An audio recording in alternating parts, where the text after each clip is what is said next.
It's about time you have an easier, more efficient way to get caught up on the news. The Newsworthy breaks down the day's top stories in less than 15 minutes and gives you some lighter conversation starters along the way. Search The Newsworthy wherever you're listening now and follow or subscribe to The Newsworthy today. This episode may contain a cursed story. Listener discretion is advised. Is the planet about to be invaded by a race of interstellar beings who have not come here for our resources? They've come here for our skin. And then we take a look at the story of a cat who gives birth to a whole litter of kittens. You think it would be a heartwarming story, but it's not. It's included on a paranormal podcast, so a ghost shows up somehow. But will the ghost be human or cat? You'll find out. There's no ghost now to think about it. It's just a sad story. It's a sad paranormal story involving kittens today on Dead Rabbit Radio.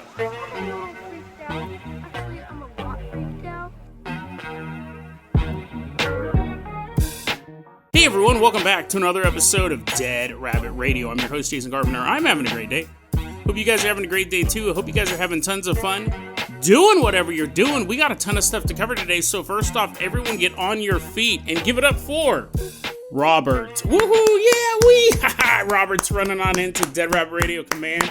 Woohoo, he's doing a little dance. He's showing off for us, doing a little shimmy into Dead Rabbit Radio Command. Robert is a longtime listener of Dead Rabbit Radio, and him and his family traveled from New Mexico to come and watch me speak live at the Oregon Ghost Conference. That's totally awesome. Really, really awesome. Robert and his family are going to get shout-outs in upcoming episodes, because, I mean, that's just pretty cool. That's pretty cool. Who would have thought that people would travel multiple states to come and see me talk about haunted underwear? But, I mean, again, it was a gift. It was a gift. I found that really humbling. And because of Robert's longtime listenership of Dead Rabbit Radio, and because him and his family made that journey, Robert is going to be our captain or pilot this episode. If you guys can't travel multiple states to see me, it's totally fine. It really is. Just help spread the word about Dead Rabbit Radio. That helps out so much. Tell your friends, tell your family, tell everyone you know. Dead Rabbit Radio is your favorite paranormal show. That is how you can help the show grow. And Robert, I'm glad you're with me because we need the bravest of the brave, the strongest of the strong for this story. This is one that I was hoping to include in yesterday's episode. It's quite timely. I need to tell this story quick. Of course, I'll probably ramble on about a bunch of other things before I get to the meat of it, but let's go ahead and get started. We need a military vehicle. Robert, why don't I go ahead and toss you the keys to the... Oh, it's a new one. I just came up with this. Robert, I'm going to go ahead and toss you the keys to the Rabbit Robot. Everyone climb on board this giant mech suit we've created, and we're all crammed into its chest. We're just like, oh, I can't breathe.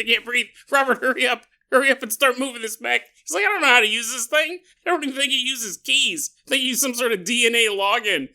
Is press your face into the control panel and let it take control of your brain, Robert, as you activate this mech and take us out of Dead Rabbit Radio Command all the way out to September 11th, 2001. New York City. It's like the slowest mech. We're supposed to be there by 2001, but it's so slow. We get there in the year 2026. Activate. The Rabbit Robot's taking us back to September 11th, 2001. That's where this story starts. I'm sure you guys are all... No one's like, oh, I wonder what happened then. Was that when the World Series was? Everyone, I think, is aware at this point of what happened on September 11th, 2001. It's so funny, my voice, I sound so bored when I talk about it. I was like, oh, that horrible tragedy, whatever. Let's get to the aliens. But we got to start off in 2001.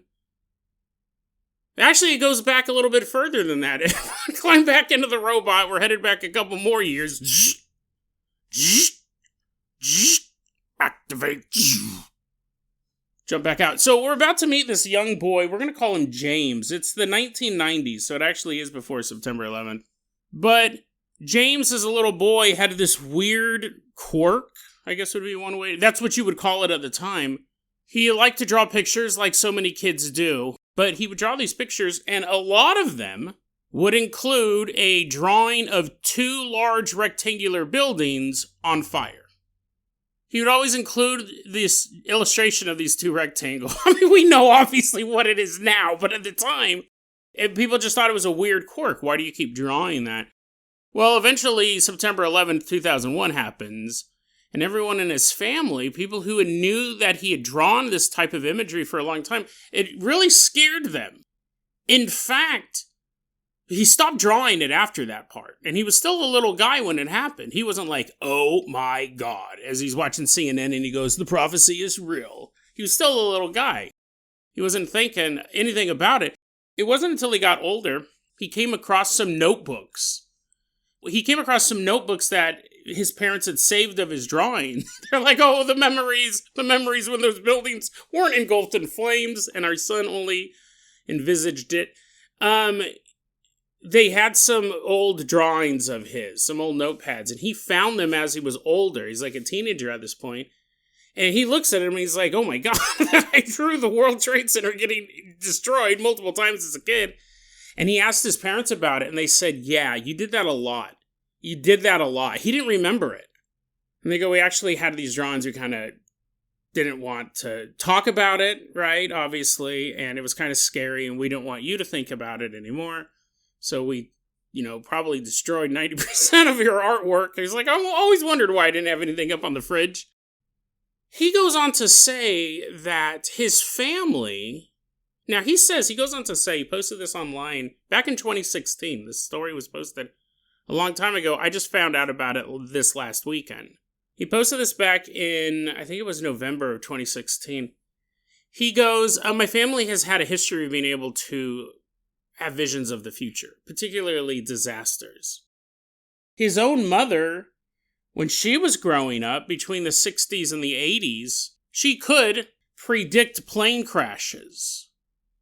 Sometimes down to exactly where they were going to impact. That gift, some people would see it as a gift. It would definitely make you a survivor of plane crashes by not being on those planes. She's like, I don't think we should take a trip to Toledo this weekend, honey. She was able to see this. It's not like she asked for it, like so many of these gifts or curses. And she had this ability. She could do it regularly until she gave birth to James. After that, she was no longer able to see an oncoming disaster, which would actually be quite interesting, because that definitely would have helped during 9/11. She would have been like, oh, wait, I know exactly what's going to happen. Planes are going to crash into these large rectangles my son has been drawing. She lost the ability to predict plane crashes, or really predict anything, after she gave birth to James. He also said that his grandmother and great-grandmother also had the ability to see or have these visions of the future with varying degrees of at different levels, right?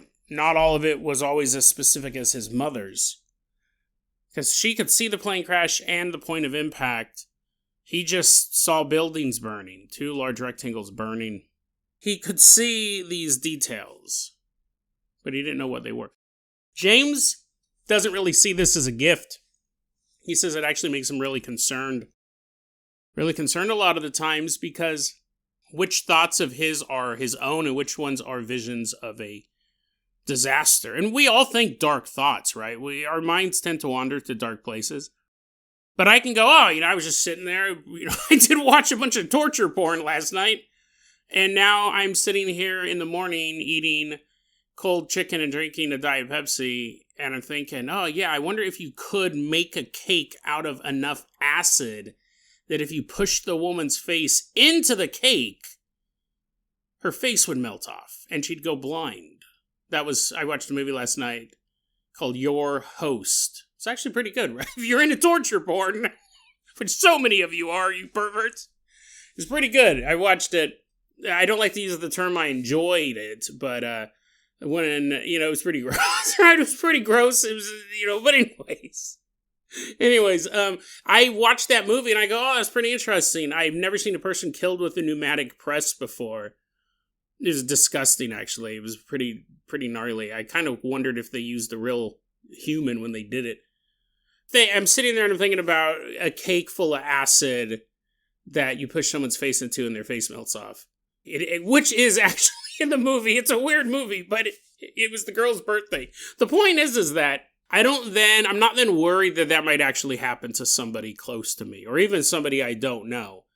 I know that my own dark thoughts are just a part of being human and part of watching torture porn, but, I'm not concerned that I'm actually seeing a vision of the future.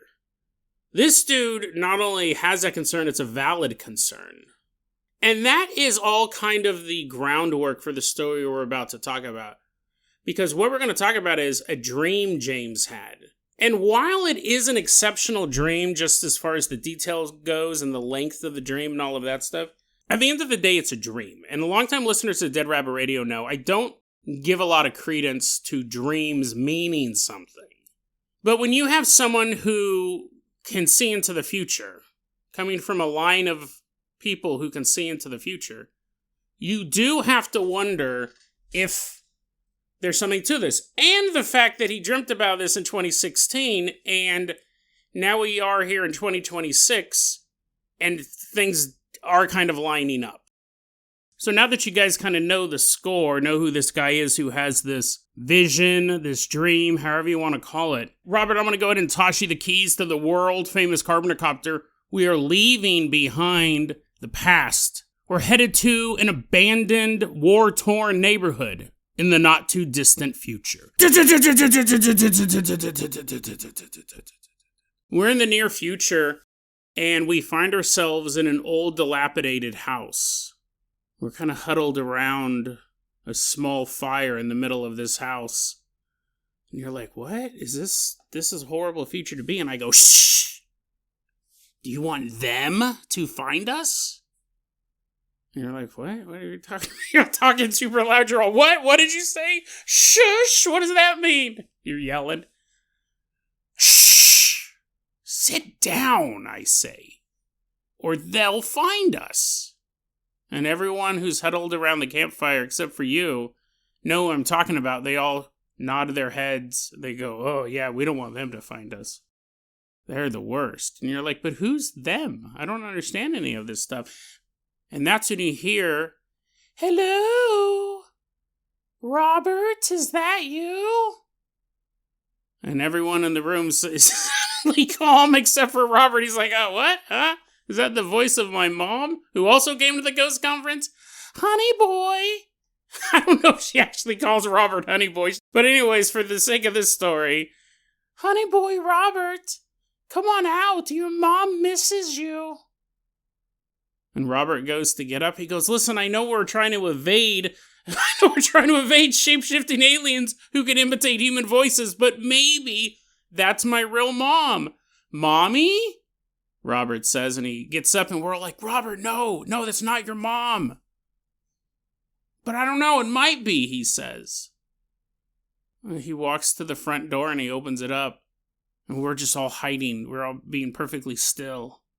We hear Robert go, wait, you're not my mom. I guess you should have guessed that we've been on the run from shape-shifting aliens, but And Robert gets yanked out of the house. And we begin to hear fingers dig into his flesh and start ripping him up. But the alien is still using his mother's voice. Oh, Robert, I always knew you were a good boy. You love to give Mom your flesh. No! He's getting ripped up. And the rest of us just sneak out the back door as this alien is ripping Robert to pieces. Rest in peace. Or in this case, rest in pieces, Robert.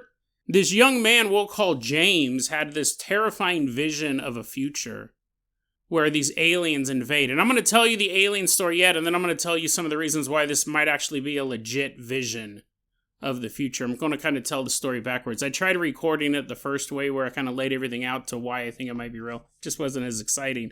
It definitely wasn't as exciting as watching Robert get ripped to pieces. And you go, we're walking through the wilderness now. We made it out of the dilapidated house, and you're like, dude, that sucked. Robert got ripped to shreds by that alien, but, at least he doesn't have to live in fear anymore. The rest of humanity, it's been, at this point, a decade since these aliens have arrived. At least he doesn't have to worry about, where he's going to eat, where he's going to sleep, if his mom's going to find him or anything like that. He's dead. So the way that this alien invasion works, it's quite terrifying, is one day all of these anvil-shaped clouds appeared all over the world. And these clouds, they never moved. They always stayed in the exact same spot. And sticking out of each cloud was a large gray rectangle that was a craft. You could look at it and you could tell it was an artificially constructed craft, separate from the cloudy shape of the anvil. But the vehicles never left the clouds either. They remained there motionless, half in the cloud, half outside the cloud. These clouds, while that's what they look like to us, were actually portals. It allowed these aliens to teleport from their home world or from their home dimension. We're not entirely for sure. They're humanoids. They'd give off a faint glow. And they're sitting there in their home dimension. They're like, yep, time to get to work. Time to, go back to Earth and terrify the humans there. And then you would just walk through the ship. By the time you got to the other end of the ship, you would be in our airspace. And these aliens, what they do is they love to kill humans. They're not here for any sort of resource mission or to study us or anything like that, although they do a little bit of that on the side, but really what they do is they come out of their ships and hunt humans. Not in a cool predator kind of way. More like in a sicko, torture porn movie villain kind of way. This entire race of aliens, what they do is they'll grab a person. Like when they first showed up, there were billions of people on the planet. By the time Robert got killed, there was probably 500,000 left. Decades later after this invasion. These aliens, they come down and they will rip your flesh off. Tear it off in one piece, tear it off in little pieces, doesn't matter to them. Probably the OCD ones were like, oh man, I ripped your flesh off. It caused a huge rip. Oh, I can't wear this to alien prom. Time to start over again. But the other ones, a lot of them just wore like patches of skin. Patches of human skin almost draped over them like a tunic. You have a little baby face for the button. Ah! Little screaming baby face. They would go and they'd rip the skin off humans. Now, if they wore your skin, they could perfectly imitate the voice of the person whose skin they were wearing. And because a lot of times it was a patchwork of human skin, they could do all sorts of different voices. They could be the mailman. Hey, come on out of the house. I got a letter for you. You're like, it's been 10 years since the apocalypse, but surely that mailman is real. Hey, why don't you come outside the house? Just basically just don't leave the house. It's kind of the moral of the story. Hey, why don't you come outside the house? It's me, your old car insurance salesman. Your car insurance is expired. Your car was laser blasted by 1,000,000 spaceships, but you still have to pay insurance on it. Come on outside. These aliens, they rip off human flesh and they wear it, and a lot of times it's like a patchwork quilt. They can imitate all of these different voices. And you can see, no one's really ever seen what these aliens look like without human flesh on them, or at least no one who ever lived to tell the tale. This is all in this young man's vision.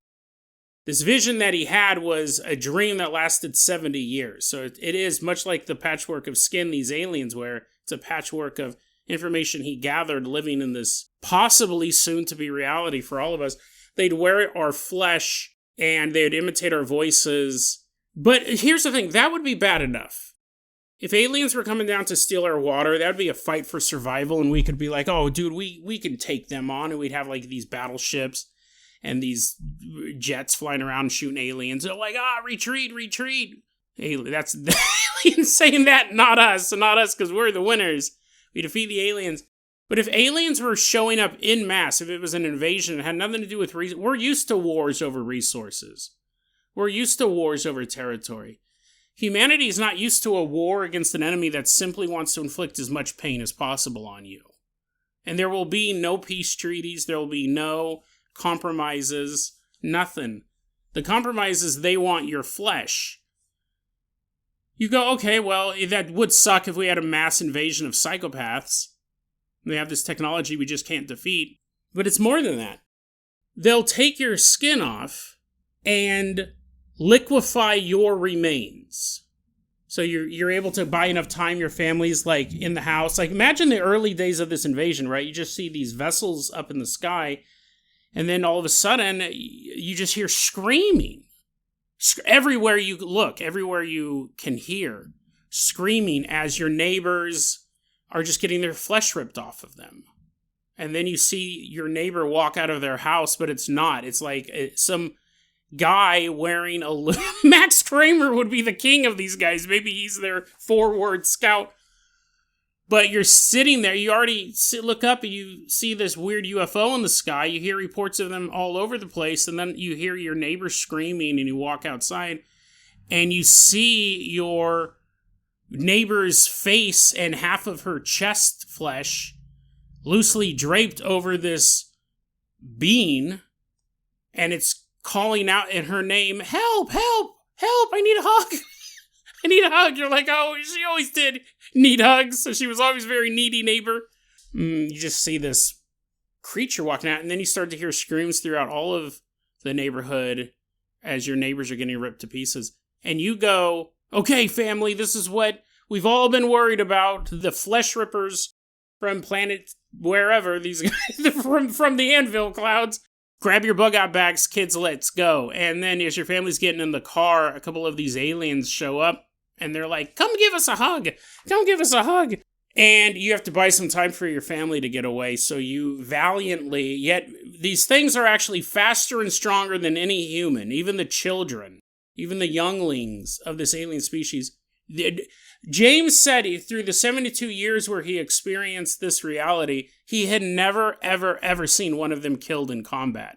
He goes, there was no way you could ever fight against these things. That was already bad enough. Plus the fact they're wearing human flesh could make you kind of grody. Like, don't want to grapple them. You're like, ew, dead flesh? That's disgusting.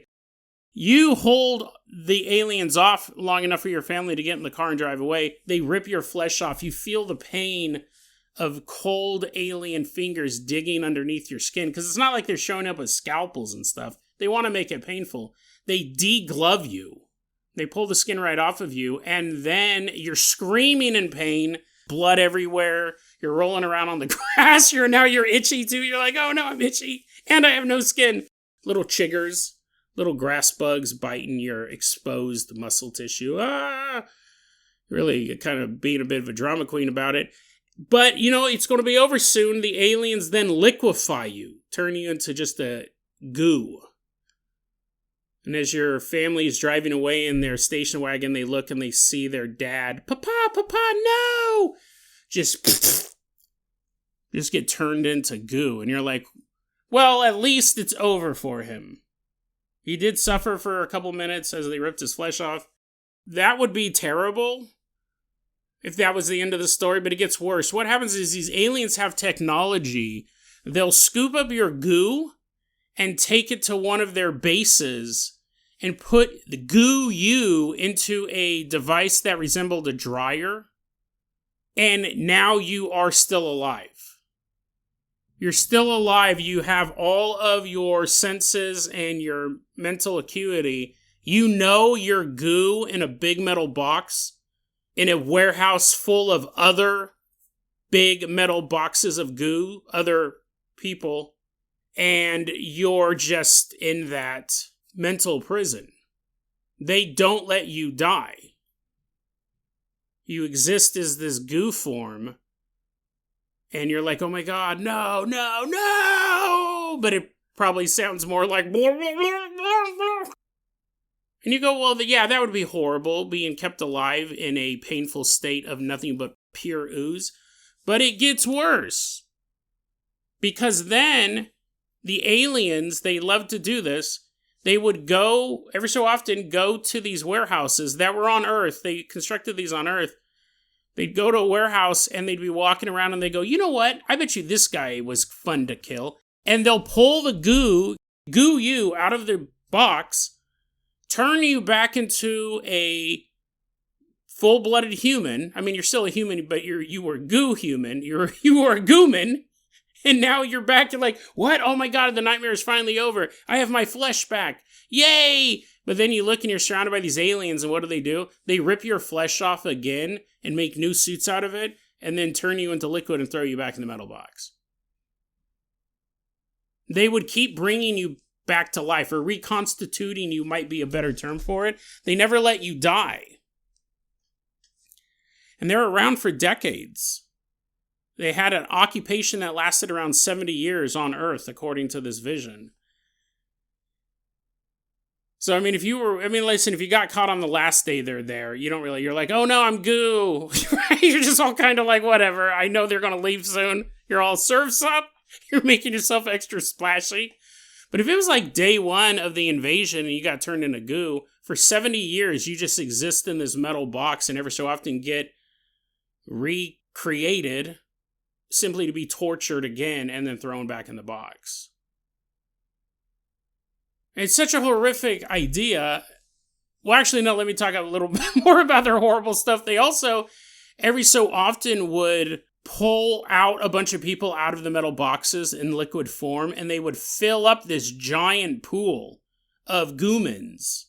It would just be liquefied people. And this pool was circular, and it had those Zoroastrian-type symbols surrounding it. You know, they have like that very famous place where there's it was a particular culture. I don't remember exactly what it was, but they would have a giant open grave, basically, where they would leave bodies out for the vultures, for the carrion to pick at until there was nothing left. They had something similar to that, but instead of you dying peacefully, your body just returning to nature, they create a giant swimming pool out of nothing but liquefied humans. And they bathe in it. And will drink it as well. And you go, well, at least that's the end, right? I get drank at a alien pool party. I did get to meet my neighbors. I was wondering who was always screaming in that metal box next to me. Now we're in a giant puddle together, and these aliens are jumping around and swimming in us. No, you still don't die. Even though they drink you, they can still reconstitute you back into a human with what they have left, then turn you back into goo, and then put you back in your box. You figure if you spend about 50 or 60 years locked in a box, and you're nothing but goo, being turned into a pool party would actually be kind of interesting. You're like, at least I'm doing something fun. Aliens are all peeing in you. You're like, luckily, this was my fetish. You're all opening wide. Drinking alien urine. But the aliens would drink you, and then sometimes they would just throw live humans into the pool. And then the humans would just liquefy immediately and become part of this mass of human liquid. They were all about torturing people. That's what they love to do. So, how would you avoid this? If this is inevitable, and we'll get to some of the reasons why this prophecy might be real, how would you avoid this? It wasn't until recently that I began meeting people who have told me completely seriously, if aliens ever show up, they're going to kill themselves. It took me off guard. I had a friend a long time ago who she goes, if there's ever a zombie outbreak, she'll kill herself. She goes, I don't want to spend even a week wondering about, like, where am I going to get my food, or zombies going to attack, what's going to happen to society. She goes, I would kill myself right away. I go, really? She's like, absolutely. She goes, I've totally thought about it. Recently, I've met a person, and I've met other people like this since, if they say if aliens show up, they'll kill themselves. And I go, well, if the aliens are, like, attacking us? And she goes, no. Like, if they just show up. She goes, I don't want to live in a world or have to deal with the existential crisis that comes from having an alien intelligence being verified. She goes, the history of the way humans would act to aliens. Because I go, what if they're not here to invade? What if they're here to, like, give us peace or deliver this technology? She goes, it doesn't matter. She goes, I don't really care what their goal is. She goes, I know how humans would react. Whatever reason the aliens gave, we would probably start a war with them anyways. And she goes, I don't want to live in a world where it changes so suddenly. And that would be the biggest change humanity would ever have. I mean, it would be second to finding out a deity is real. Like, you couldn't ignore it anymore. God is real. It would change the way the world worked. And that's the same thing with aliens. You go, okay, I can understand people getting their skin ripped off by these aliens because they didn't really know. But now that we know of this vision of this possible future, I would just kill myself. But what the problem with that is, think about it, if they can turn human goo back into a living human and just keep you alive as goo, the aliens have the technology that if you kill yourself, they will just bring you back to life. So that's not an escape. If these aliens find you or find your corpse, you're 100% doomed. There's nothing you can do to stop these guys. And for the people that they find who have killed themselves before the aliens can get a hold of them, in a way, this is worse, and they're kind of punishing you for taking your own life before they could get the sport, before they could feed off the fear of ripping your skin off, imitating your closest loved ones and tricking you. Because they're hunters, right? They go, that's really the way they would trick a lot of people. People learn pretty quickly to try to avoid these guys. But when your daughter that, you left outside of that convenience store because those aliens were chasing you, when you hear her voice a couple days later, I want to play, please play with me. You feel kind of bad, right? Maybe you're a psychopath, but you feel kind of bad. Do you open that door? Maybe, maybe not. It doesn't matter. The aliens are going to get you eventually. They're too fast. They're too strong. They've conquered the globe. There's no organized resistance against them. But if you kill yourself before they're able to make you fear the hunt, to make you feel the pain of your flesh being ripped off, they actually will just revive you and then subject you to painful and inhumane experiments. Let's see how long this body can live without lungs. And they'll watch you gasping for breath. For 2 or 3 minutes. And then you die. And then they bring you back again. And they go, I wasn't even paying attention. I wasn't paying attention. Did anyone clock that? Does anyone know how long that was? Let's do it again. Let's take this guy's lungs out. See how long he can live. And they just kill you and revive you, kill you and revive you, kill you and revive you for, 70 years. So it would be worse. I mean, if you had to choose between being turned into liquid and thrown into a metal box for 70 years, but you have all of your senses and you understand what's going on, but every so often you get to go to a pool party, or being a forever cadaver for a alien experimental science lab where they will do the most painful, humiliating, darkest things you can do to a human body, and not even death will be a release. They'll just reform you with all your memories of what you just went through, and they'll just keep doing the experiments. I mean, I guess you could just be like, you're remembering the stuff, so you're like, hey, guys, before you pull my lungs out, I think you guys should run that. I think you guys should run that human genitalia enlargement experiment. And they're like, what? You're like, yeah. Remember when you found those horses and you grafted? You're like, what? They're like, we didn't do that. You're like, yeah. But I think it would be a really cool experiment. Also, you guys, it would be a really cool experiment. Removing all of my nerve endings so I feel no pain. They're like, I don't know. It seems kind of counterintuitive of all the torture we're doing. No, it'll be great. I would suggest the aliens may go, now that you brought up horse genitalia, that does give us an idea. Let's implant a giant horse vagina on your back and see what happens. You're like, what? That would encourage you to run away. You'd be a pretty fast runner if you had a working horse vagina sewn onto your back, which, here's the thing, you go, Jason, that's insane.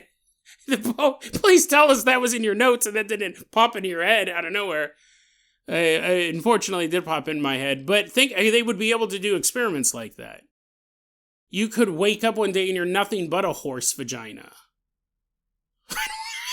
I don't know why they would do that, but they could. You're like, I always thought if I killed myself, I would go to hell. But it turns out, no, if you kill yourself, you simply turn into a dripping wet horse vagina on an alien starship somewhere.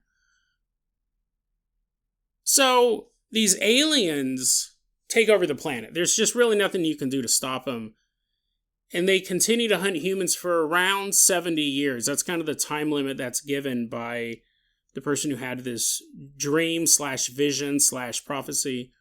We'll get into that in a second. And then eventually they leave. And he goes, I don't know why they left.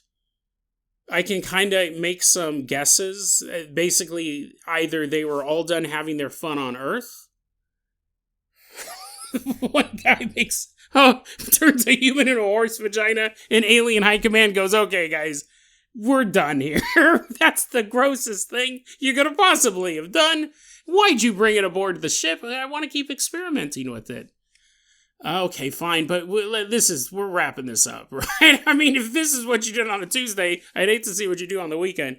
He goes, either the aliens got bored of us and they left, or another alien force forced them to leave. He said, but either way, eventually the ships and the anvil-shaped clouds will disappear, but the sun will be damaged. Even in the middle of the day, it always looks like dusk. He goes, I think the aliens were... What's interesting is in this prophecy, he only has the limits of what he experienced in this world.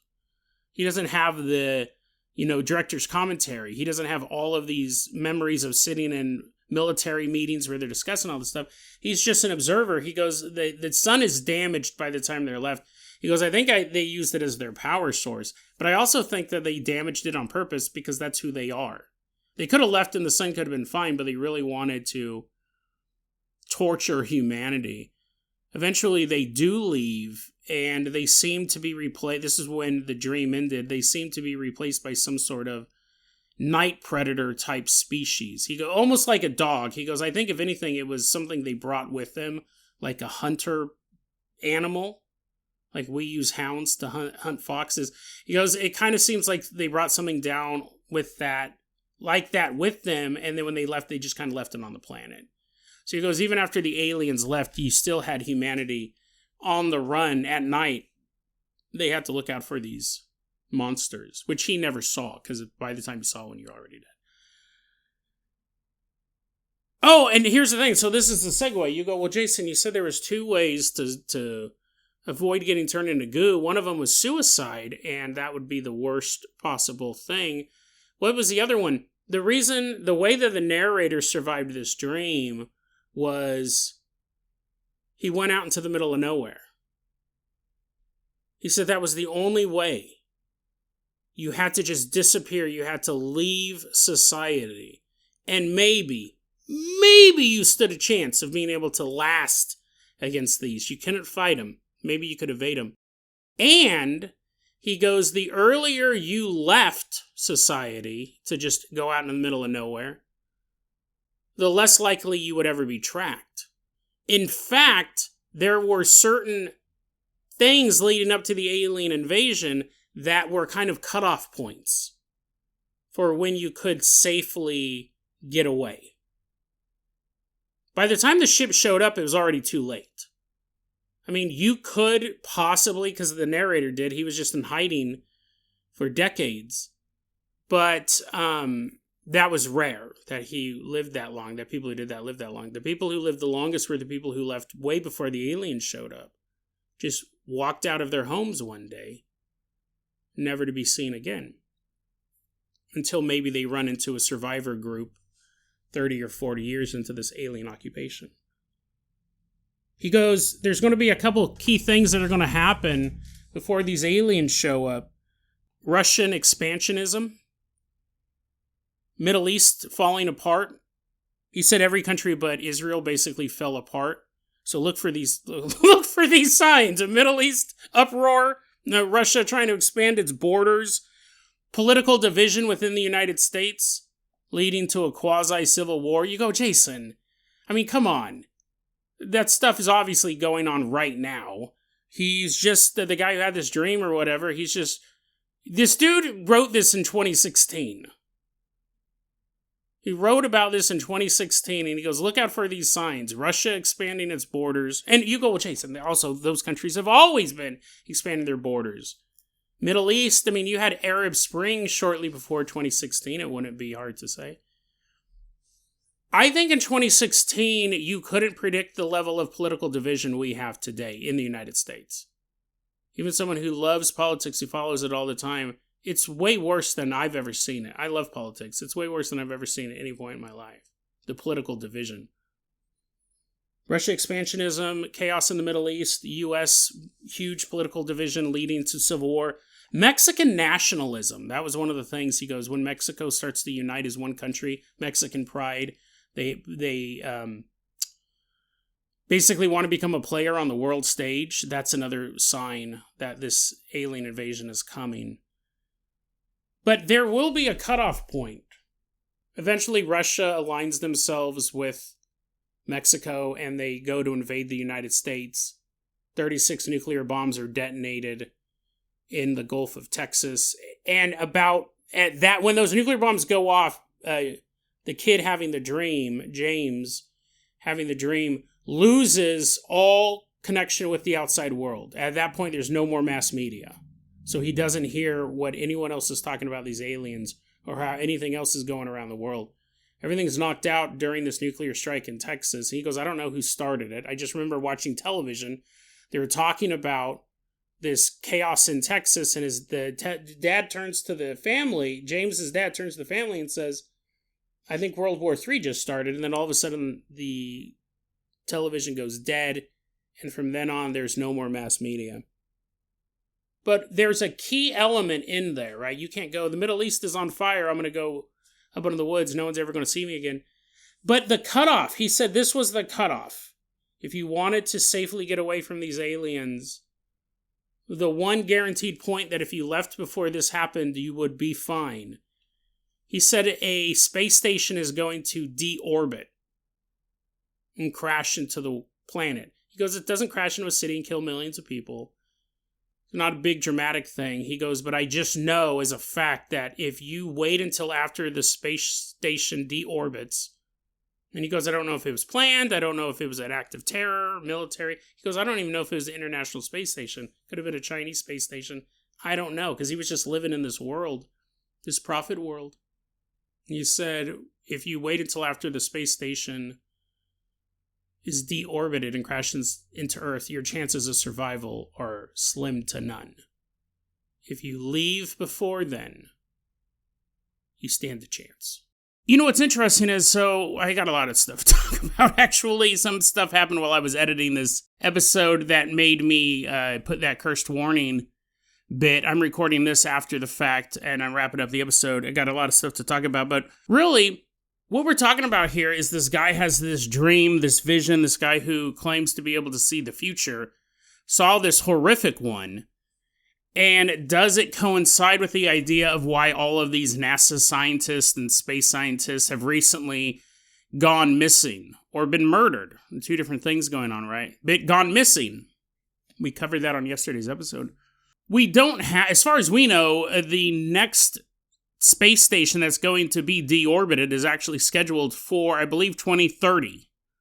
So a couple years from now, that's the planned one. They're going to bring down the International Space Station. You got 4 years. Why are these scientists leaving their homes, leaving their families now? Is it possible that these scientists have gone missing? Because remember, that is the only way to avoid these things, is to just go missing. Do they know something we don't? And is it possible that the ones that were murdered, and they do seem like odd situations of being murdered in weird ways, government-controlled, mind-controlled ways, were they going to blow the whistle for everyone else? Because that would cause a mass panic. Well, here's the interesting thing. So I told this story to my friend Sabine, and I posted yesterday's episode about the scientists going missing. And I've always gotten a lot of comments from you guys mirroring what my friend Sabine said. She goes, well, if these scientists knew there was going to be some sort of horrific alien invasion, they're going to rip people's skin off, and they're going to keep you alive in a metal box. If you kill yourself, it doesn't matter. They just bring you back to life. Why would a scientist leave on his or her own? Why would they abandon their family? All these people who've gone missing have family that they left behind. If they knew that this horrific future was coming, why would they let their families suffer it? Well, there's actually a logical reason for that. If you, say you're a scientist, and you knew that this was coming, you saw the signs or the ships or the gateways opening up or whatever it was, through your research, if you sat down with your wife and told her, hey, listen, honey, we need to leave now. We're about to be invaded by the worst alien race possible. You know that your wife will not believe you. You know that if you told your family, if you told your closest loved ones, we need to disappear now, otherwise it'll be too late, you know you would not be believed. They're not going to listen to you. Because imagine how crazy that would sound. It doesn't matter how much they love you, it doesn't matter how much they respect you. You would come off as a crazy person if you said, aliens are coming, they're going to rip off our flesh. I mean, you don't have to go into all the details. They're going to turn us into horse vaginas. People run for the hills. If you said there's an alien invasion imminent and we have to leave now, your family members will not believe you. They may pretend to believe you to buy enough time before they can get mental health professionals involved. And now, not only have you doomed your family, and they were doomed to begin with because no rational person would believe this story, but now you've also doomed yourself. You don't get to get away either. Now you guys get to be in the metal boxes side by side. As opposed to, you have a chance. None of you survive, or only you survive. And I know parents out there would be like, there's no way I would leave my kids behind, and it's very noble of you, but if you guys are all just in a liquid goo swimming pool, I mean, I get it, family's everything. I wouldn't like the thought of leaving my loved ones behind, but knowing it's either none of us or just one of us, you would really have to balance that out. And most scientists, the only thing they know about the human heart is how much it weighs. These are cold, calculating people. If it doesn't fit in a beaker, it doesn't belong. They don't care about anyone. No, I'm just joking. It would be a tough decision, but you would have to go, it's either none of us or one of us, because they will not believe me. No one will believe me. So I'm going to head on out to try to survive this upcoming alien apocalypse. Very interesting story. Does it have anything to do with the missing scientist? I don't know. And that's where this story was supposed to end. I was going to do a second story about a kitten. Right? A box of kittens, which admittedly is depressing, but I think it's heartwarming at the same time. Speaking of worms in cats. But something happened while I was editing this episode last night. Robert, we're going to have you back for another episode of Dead Rabbit Radio. We like giving everyone 2 episodes of shout-outs nowadays. So listen close, you'll be back. So will your mom and your dad. If you are still listening after getting turned into goo, I'll bring you back. You're a human again. I didn't think anything of this story. I mean, I thought it was fascinating and creepy, and I really wanted to tell it. But as far as like a meta idea outside of the story, I didn't really think anything about this story when I read it. And there's way more details online, too. This guy goes into more detail than I can cover on the show. So, yeah, check out that post if you're curious. I didn't think of anything of it when I read it. I didn't think anything of it when I was recording the story. When I was editing this episode, some very, very weird things were going on. So much so that I put the cursed episode warning at the beginning, which I very, very rarely do. I actually counted it today. This will only be the 7th time in 1,564 episodes that I've used the curse warning episode. I don't like to use it because I don't want to overuse it. And usually I don't have to use it. There's just, no matter how the story is, if it's creepy or funny or whatever, it just feels fine. However, there have been 6 previous times, and then this story as well, where I felt to be responsible, I have to put a cursed warning on it. And I know people will not listen to this episode. This episode will actually get less downloads. People tell me they do not listen to the cursed episodes because they don't want to be cursed. And that's totally fair. I'm actually dooming this episode to get less downloads than normal because it says at the beginning, cursed warning, and that'll be in the title of the episode as well. I didn't plan on this. I never plan on it, really. Last night I was over at Sabine's house, which she lives in a haunted house. We've talked about that before on the show. I was editing this episode on Monday night, and everything was going fine. I started editing probably around 10:30, so I knew I was going to be up late. It takes about 2 hours to edit an episode. Sabine's asleep. She's in the bedroom. She's asleep. I'm out in the living room. It's a windy night in Hood River. I have my headphones on. and I'm listening to the episode. Everything's totally fine. But as the episode progressed, I start to hear something. Not in the track itself, not in the audio track itself, but outside the house. And I have these, I game, right? So I have these big gamer headsets. Both my ears are completely covered up. But as I'm editing the episode, I start to hear people screaming. I'm not making any of this up. It really unsettled me. And I hear it, and I am editing. I kind of hear it off in the distance, muffled by my headphones, and I pause the edit, I pause the recording, and I listen. I don't hear anything. I start playing the episode again as I'm editing it, and a couple minutes pass, and again, and once again I hear people screaming in the distance. And it would continue, right? I'd keep hearing like, louder than that, right? Obviously, I don't want to wake up my neighbors now. I hear screaming off in the distance. I shut the recording off, stop editing. At this point, I take off my headphones, and I still hear it. Far away. People screaming. At this point, it's like 11:30 at night. And I'm thinking, the rational part of my mind goes, it could be kids goofing off. Kids having a party, screaming out of excitement. But it's 11:30 at night on a Monday. It's a school night.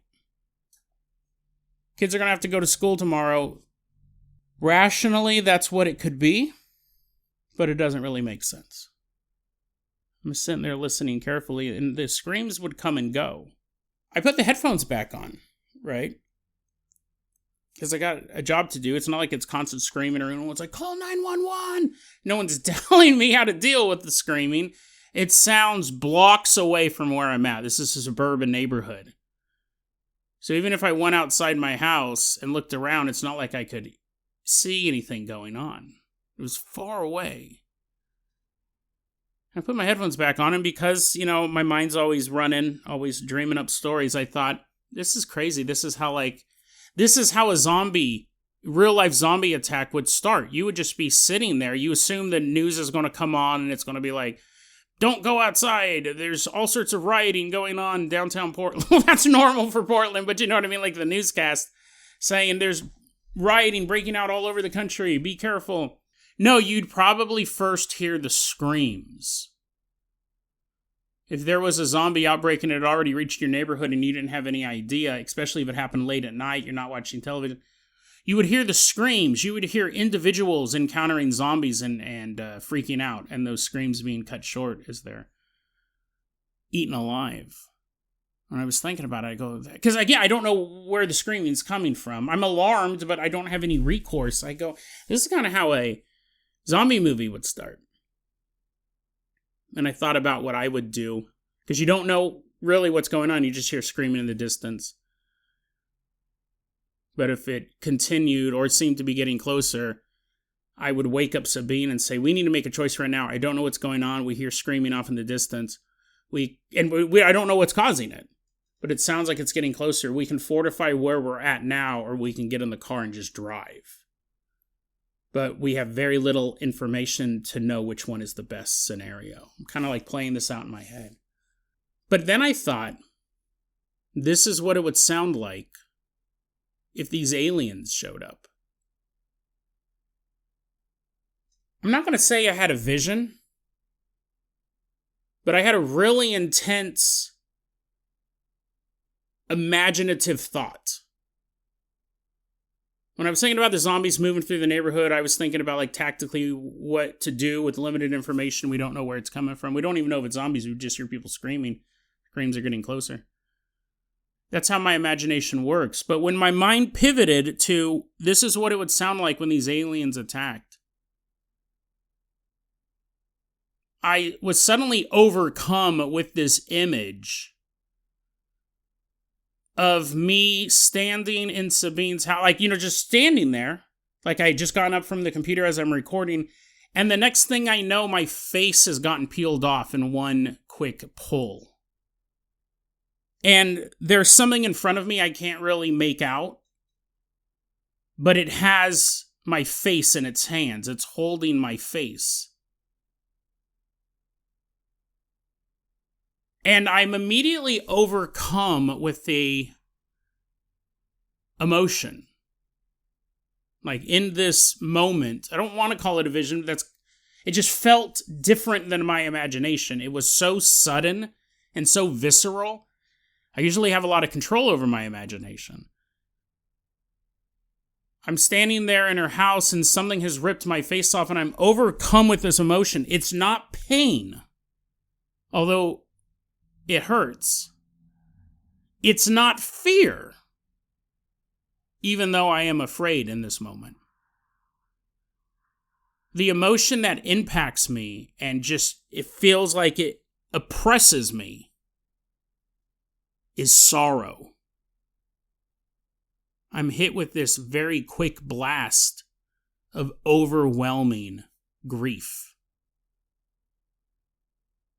Because I know what the future holds, not only for myself, but for everybody. The whole world is doomed. And then it ends. This super visceral feeling image just leaves. But the memory of it sticks with me.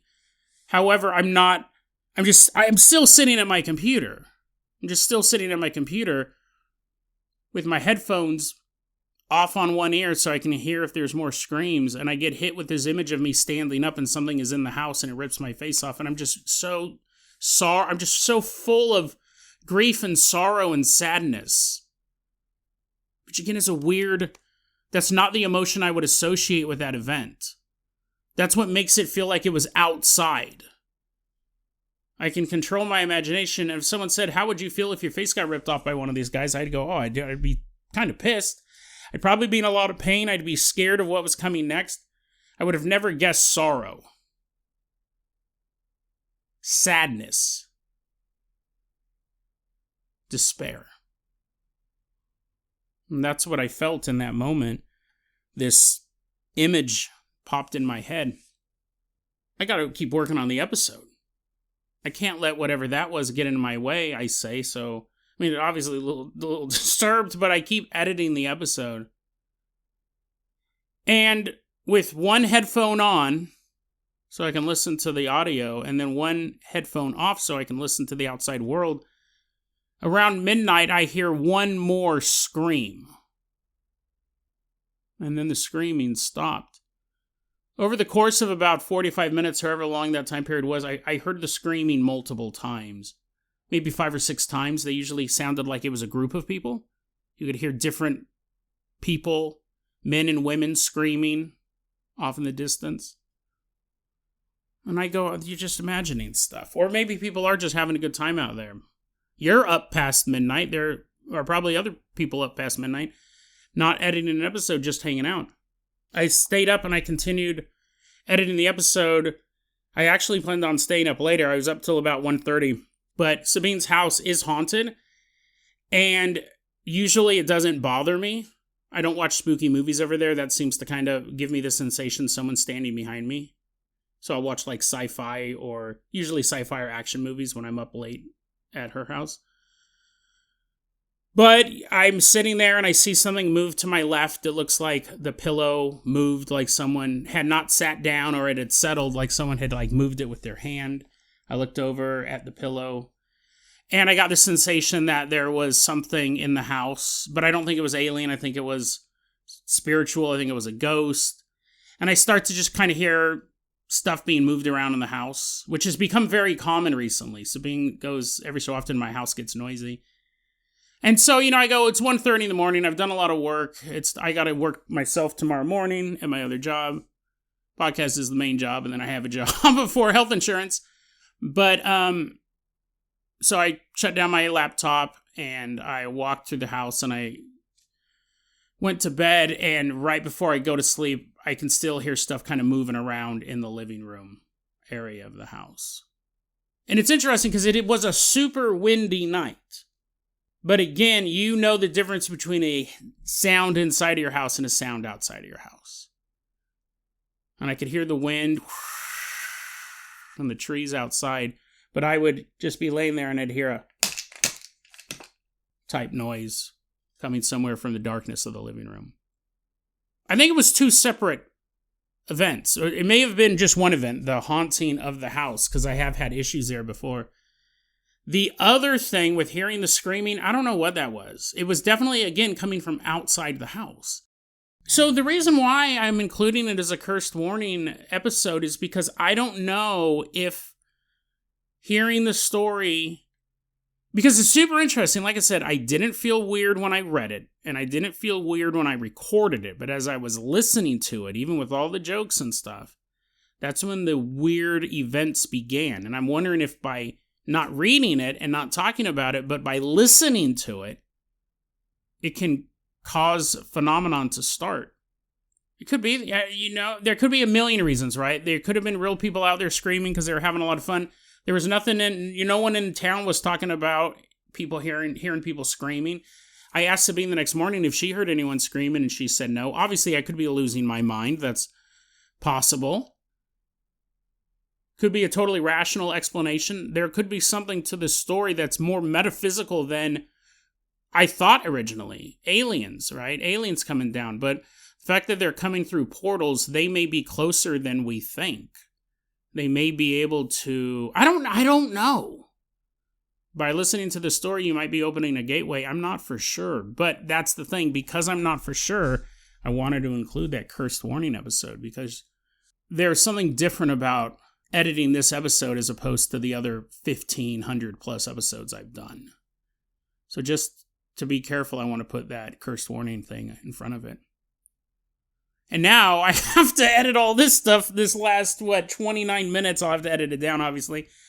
But who knows what's going to happen then? Hopefully nothing. Hopefully this is just a creepypasta.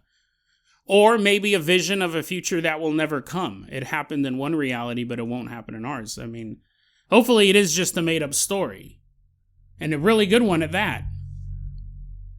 But if it's not a made-up story, hopefully things have changed enough that it won't happen here. Because this truly would be a sadistic... because this certainly would be a sadistic and awful way for the human race to end. No valiant last stand. We're not even food. We're not even food to these space monsters. We're fun. We're torturous fun for these things. Psychological torture, physical torture, unending torture. A brutal story that hopefully will always remain just a dream of a young boy. But with all these missing scientists who would know more than we would about the state of affairs off-planet, you really have to sit back and wonder, is this vision a look at the last days of humanity?